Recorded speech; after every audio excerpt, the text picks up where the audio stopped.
Hey everyone, good day today. Wazoo here with the next episode in our ASCII 2D RPG game using Raylib and the C programming language. We've been having a pretty good time so far. We've got 4 episodes now under the belt, so this is episode number 5, I believe. And let's just provide a quick recap of where we've been. We have a little game window coming up, and when you collide with a monster tile, you go into a combat screen, and then you can choose between the target monster that you want to take out or that you hope to take out before you are defeated. And you can either defend or flee the combat as well. And yeah, that's pretty much where we've left off. I've been making this as a shorter video tutorial series, so hopefully these videos are landing around the 10, 15, 20 minute mark. Hopefully the 10, 15-ish side of things. So yeah, so in this video, I'm calling this video Cheat Keys.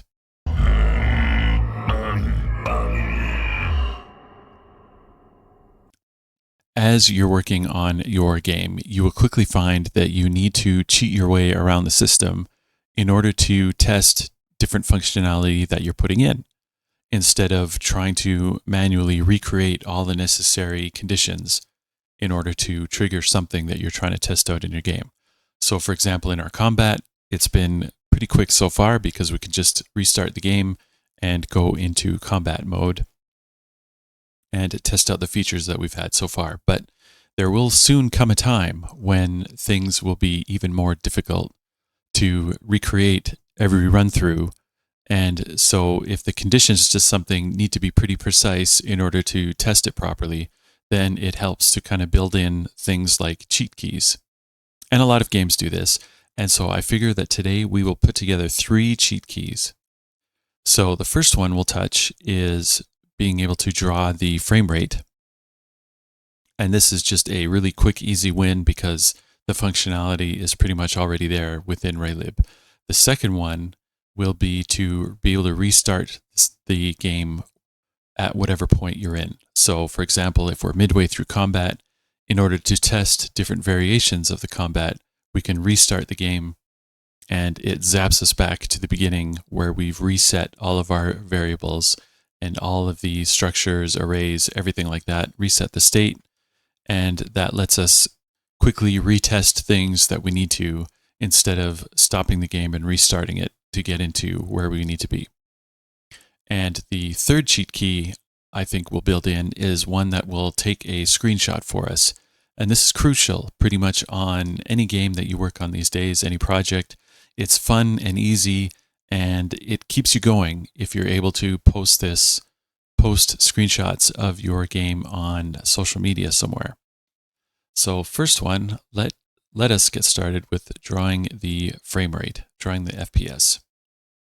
So in our game.c file at the top, let's create a new variable called drawFPS.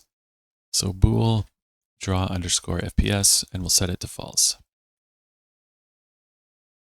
And then in the game update, before we declare that next tile, we are going to just put in a little section here. So if is key pressed key underscore F1. So when we hit the F1 key, then draw FPS equals draw FPS. Reverse it. So if it's false, reverse to true, etc. And then down in our game draw section here, just before we end the drawing, we can do a little section here. So if draw FPS, then what we want to do is grab the current FPS and then use draw text. So draw text, and then we'll use that handy dandy text format to convert that float into a string. I guess we need 0.2, not 0.02. Okay, and then it would be the FPS. And we'll draw it at 1010 and font size of 20, and then yellow. Okay, I've got too many brackets here.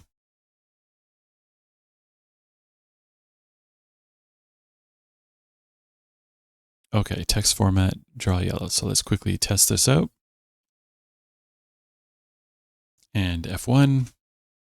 And we've got a frame rate counter in the top left that we can toggle on and off with F1. All right, so that's the first cheat key out of the way. The second one is to restart the game when we hit the F2 key. So there's a few different strategies I was thinking of, and eventually I came down to creating a new function here in the game.c, and we'll call this game reset. So in the project.h, update or add a void game reset function declaration, and then in the game.c, just underneath the game startup, let's create a game reset. In our game startup function, what we want to do is leave this to things that we only need to load and set up once. So if we're loading any resources like sound, audio, images, maps, things like that, these are things that we don't need to continuously reload, but only reload once and shove it into memory. So those things will stay in the game startup function, but the things which set our state of our game, which affect the state of our game, we can move into the game reset function. Okay, so game startup will just have the init audio device for now, and the game reset will have the resetting the player and setting the state to map and any other kind of first time initialization things here as we continue this game. So down in game update, right underneath that FPS section that we just created, we create an else. So else if is key pressed key underscore F2, and then we just call game reset. So one thing I forgot to mention is that at the end of game startup, make sure you do put in a call to game reset in order to make sure that everything is getting set up correctly as they were before. So I think that's all we need to do. So if we hit F2, this will be the test. Okay, so F1 toggles the frame rate.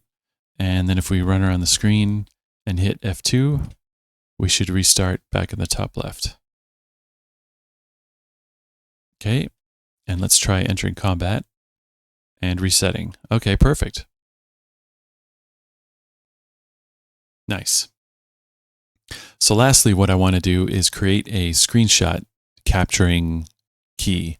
So when we hit key underscore F4, I was debating between F3 and F4, but let's go with F4. F4, it will then take a screenshot of whatever's in the current game. And that makes it easier to share to social media, wherever it is that you want to share it to. Mail it to your mom, whatever. Okay, so else if is key pressed key F4. And we'll call this one take screenshot, which is a Raylib function, and we need to just pass in the name of the file name. And so we'll create a new function here called generate timestamp file name. That sounds nice and descriptive. So this means we have to add this. So in our project.h, I'm going to keep it in the game.c, but maybe down the road we'll end up creating like a helper methods.c, something like that. But for now, we'll leave it here in game.c. So char star generate timestamp file name. Okay, and then let's go back and drop it into game.c right at the end here. So what we need to do is use some of the built-in time functionality to get the year, month, day, and then just create a file name string from that information. Okay, so we got a time under T now structure. And then we've got another struct to capture the time. So there's a little bit of fiddling around in order to properly capture the date and time, as you will soon see. And then let's create a file name holder. Okay, so first we grab the time, the current time, and then convert it to local time. And then finally, let's put it in that file name char array. Okay, so file name, size of file name. And then I'm calling this one screenshot underscore.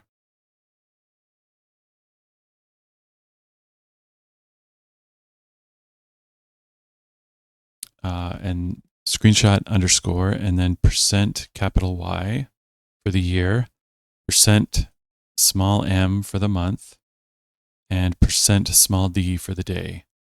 And then underscore, and then percent capital H for the hour, percent capital M for the minute, and percent capital S for the second, and then PNG.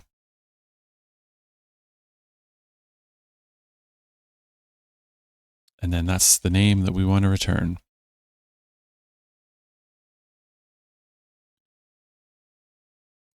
Okay, so everything looks good there. Let's go ahead and try and run it. Oh, okay. So on Windows, you will eventually uncover this error when you're working with strings. It'll say something to the effect of, this function or variable may be unsafe. Consider using this other string method instead. To disable the deprecation, use CRT secure no warnings.